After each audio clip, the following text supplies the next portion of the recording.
Hey guys! So with all the news surrounding Code Vein 2 releasing later this month, January 29th to be exact, I decided to play the first game, Code Vein, and see if it was something I'd actually want to get into. Now, Code Vein is a Souls-like, and I'm honestly not a huge fan of Souls-like games. I don't really enjoy getting obliterated in one hit if I don't parry or dodge perfectly every single second.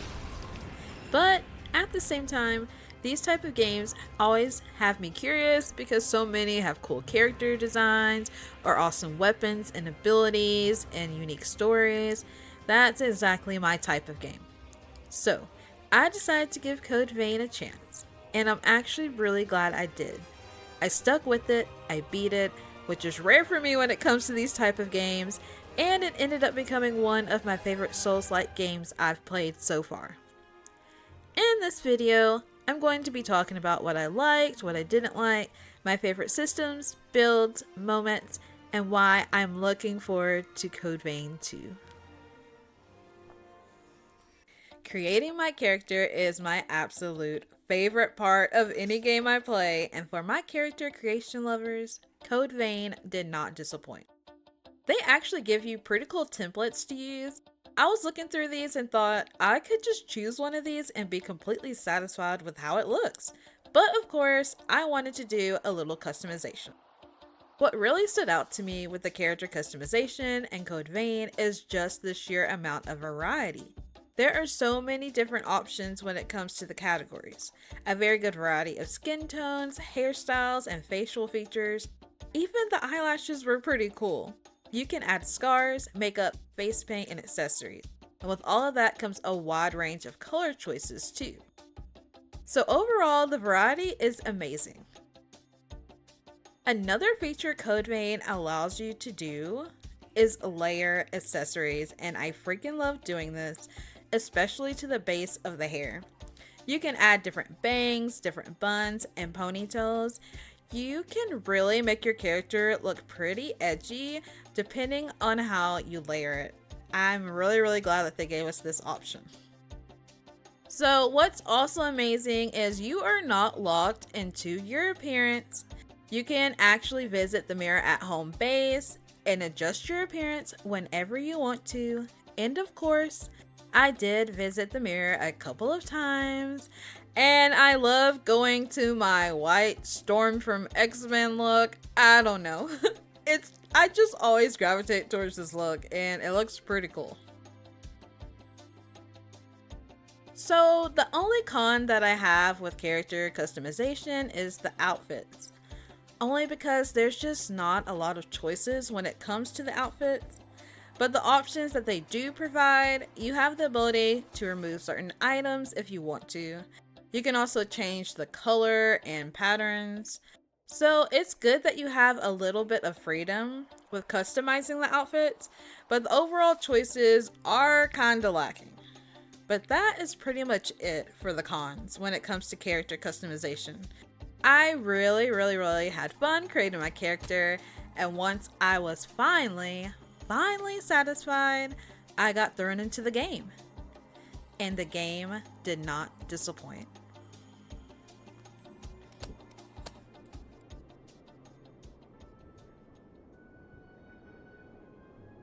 Welcome back. The story in Code Vein is very anime coded, full of dramatic moments, emotional backstories, and beautifully tragic character arcs. As an anime fan, I thought the story was interesting. I do love unique stories with characters whose journeys stick with you. You play as a revenant, a vampire-like being who must consume blood beads in order to stay sane and survive. The world of Code Vein is crumbling and eerie, surrounded and trapped by a red mist. There's a lot of mystery about who you are, why you're special, and what caused the world to fall apart. The story unfolds gradually through dialogue, boss encounters, and restoring fragments of memories. If you do enjoy anime-style storytelling, layered lore, and characters shaped by tragedy and resilience, this is exactly the kind of narrative that pulls you in. One cool system that I thought set Code Vein apart from other Souls-like games is the companion system. As you explore, you'll meet allies and have the option to bring them along into battle. They actually feel helpful in battle instead of just tagging along. And yes, they gave me the option to have a companion, and I took it. And honestly, it made the game way more enjoyable for me because it felt like I actually had a fighting chance. And not in a hold my hand type of way, but more like, okay, I can breathe a little now. Each companion has their own set of unique abilities, weapons, and fighting styles, and they bring different strengths into combat. While they aren't customizable and act on their own, they're smart enough to make a noticeable difference in battle.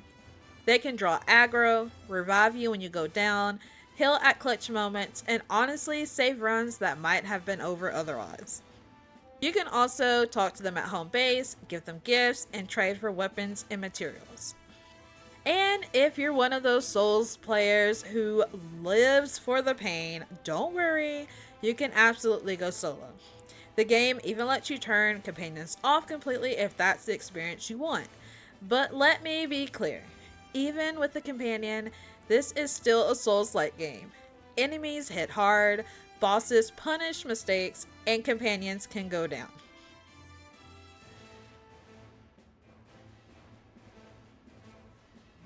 You can probably tell who my favorite companion is by now.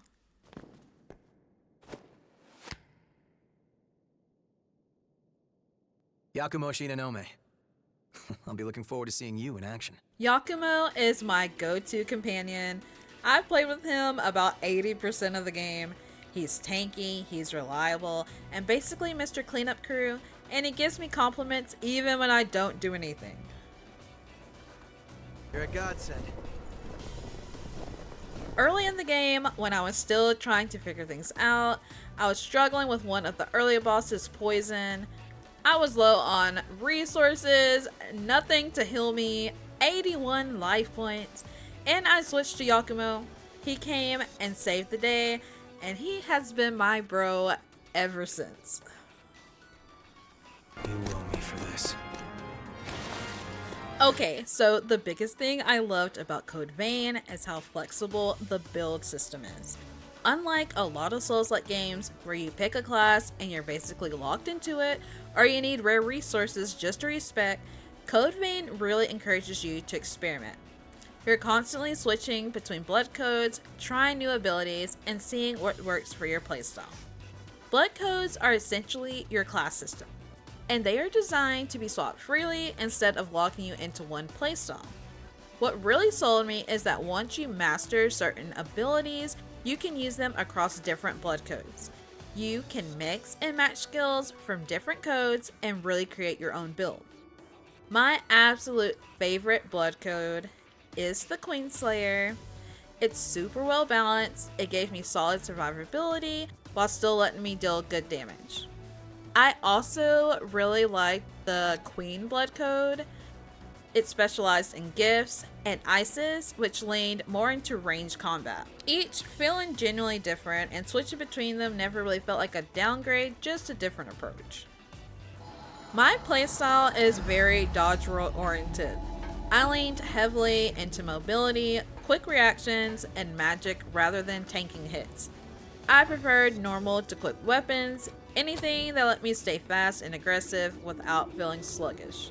My main weapon was the Bardiche, which is a halberd. I loved it because it hit that perfect middle ground, not super fast, but not painfully slow like the Great Sword either. The strong attack is amazing and can knock down larger enemies. This definitely came in clutch. I also really enjoyed the one-handed swords, especially the Ice Blood. It's quick and it has an ability that it instantly generates spears of ice. It's really cool. It definitely comes in handy too to interrupt enemies' attacks and just get them off you. So most of my abilities were focused on elemental weapon buffs. Anything that added an elemental effect to my weapon, fire weapon, lightning weapon, frost weapon, I used constantly, especially depending on enemy weaknesses. Also, I leaned heavily into range elemental abilities like Frostspike, Firestorm, and Frenzy Fire, and later on the more powerful elemental attacks. Fast mobility along with elemental attacks really is my favorite build in almost every game I play, so I was really excited that Code Vein allowed me to do so.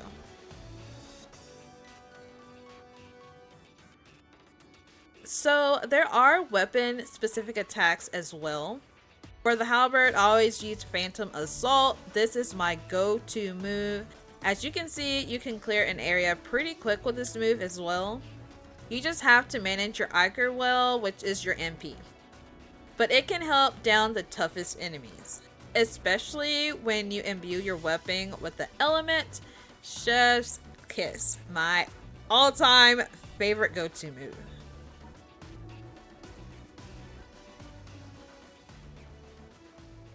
One of my favorite bosses in the game is the Queen's Knight Reborn.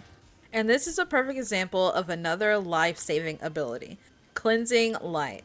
For a limited time, a portion of the damage you take slowly heals back automatically. You can see here I take a pretty big hit, but my health starts recovering on its own. It's not instant, but it's enough to keep you in the fight. Honestly, a lifesaver.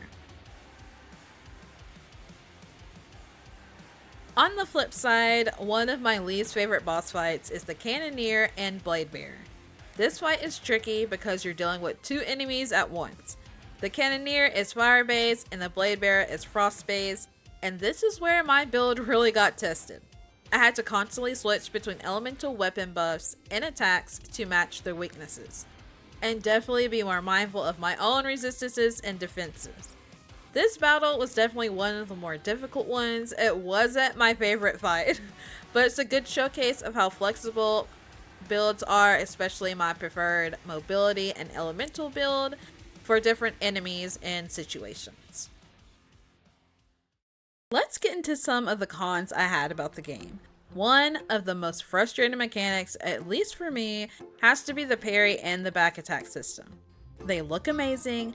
There are different animations depending on the gear you're using, and when you actually pull them off, they feel so satisfying. But actually performing them, that's where the frustration comes in. The timing has to be extremely precise, especially with the back attack. You have to position yourself perfectly, like right between the legs, and sneak up behind the enemy and basically be super quiet.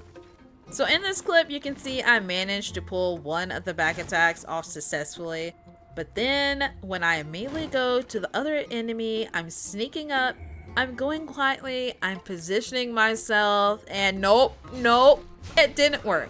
And you know what? Honestly, one thing that unintentionally helped me get better at both parrying and back attacks was getting completely lost in the cathedral, which is probably one of my least favorite areas in the game. I feel like almost everyone gets lost here. Everything looks the same, you have to pay really close attention to small details, and it's very easy to lose track of where you're supposed to go.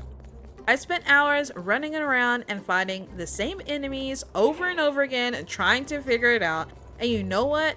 The difficulty spike in this area is no joke either.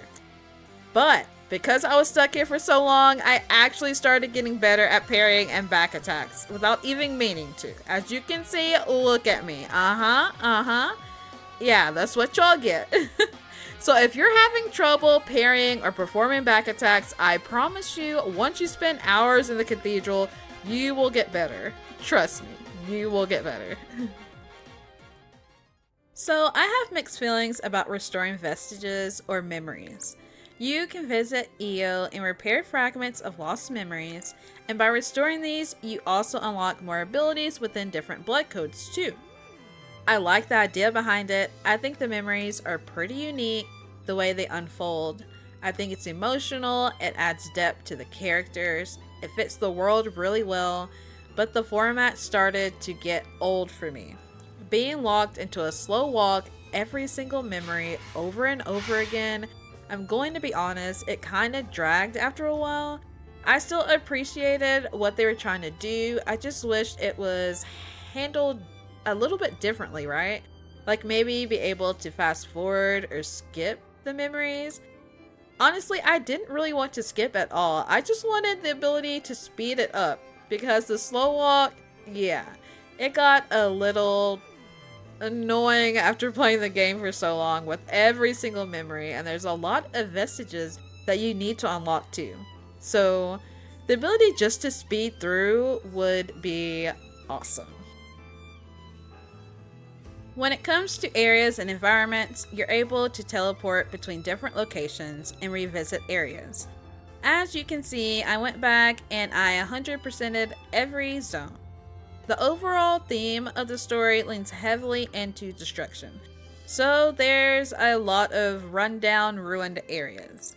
But at least each ruined area had its own unique look. They added a little variety. You have a swamped, bogged area, you have your frozen area, your fire-based area, and even a desert-like, sand-like environment. There is enough visual variety that things don't feel completely the same. I just wish getting to these areas was handled better. A lot of the time, transitioning to a new location is literally just walking down a long, empty path. It starts to feel like developers didn't really know how to connect these zones, I'm guessing. Maybe some enemies and loot along the way would have been nice. The areas themselves are okay, it's just the journey between them that feels kinda bland.